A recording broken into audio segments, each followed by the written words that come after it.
Hi this is Priya welcome to యువర్తా news.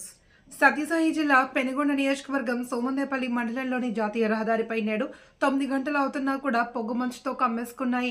జాతీయ రహదారిపై వెళ్తున్న వాహనదారులు పొగమంచు కారణంగా ఇబ్బందులకు గురవుతున్నారు. ఎప్పుడు ఏ ప్రమాదం జరుగుతుందో అని భయప్రాంతాలకు గురవుతున్నారు. గ్రామాలలో ప్రజలు 10 గంటలు అయినా బయటకి రాలేని పరిస్థితి నెలకొంది. ఇలాగే పొగమంచు కురిస్తే ప్రజలందరూ రోగాన బారిన పడే అవకాశం ఉందని అంటున్నారు.